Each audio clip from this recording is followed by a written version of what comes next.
So the reasons for me starting to do a PhD is because I was recruited as a research assistant in a 3-year post, and I was offered to do the work as part of a part-time PhD programme from my boss at that time, who was also going to be my supervisor.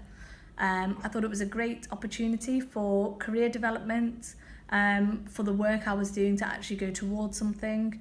It gave me more of an incentive to be really involved with the research. So the mental health challenges I faced throughout my degree programme were probably more to do with postnatal issues. I won't go as far as saying postnatal depression, but I definitely had some issues while having children throughout my PhD.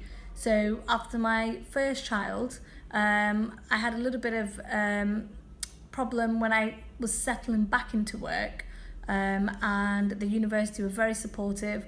I went to see my line managers and one of my supervisors at that time, who advised me to go and see my GP and maybe take a couple of days off. So I took a week off following the advice of the GP, and I was also referred to counselling within the University of Manchester, which I did take up.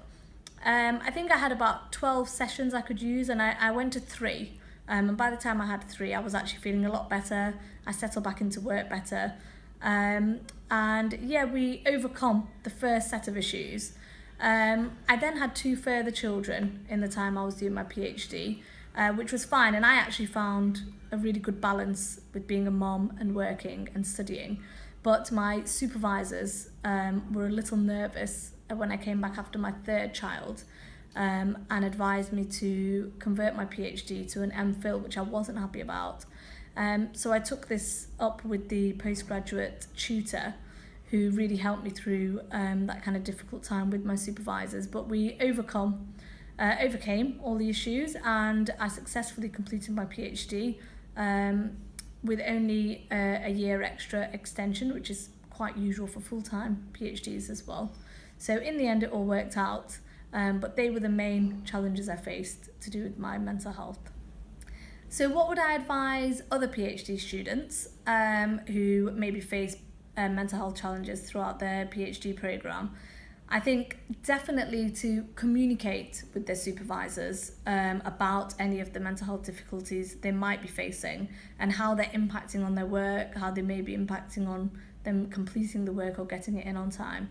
And definitely to look at the wider support, any postgraduate support that's available.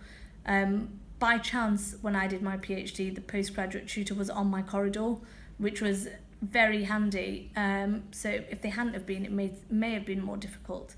But I definitely say, find out who that is, get some counselling from the services within the university if that's possible, see your GP. But definitely use all your networks, and the biggest thing is to communicate with your friends and family and your work colleagues. I think in my case as well, I gained a lot of support from my wider family in helping me get through the time.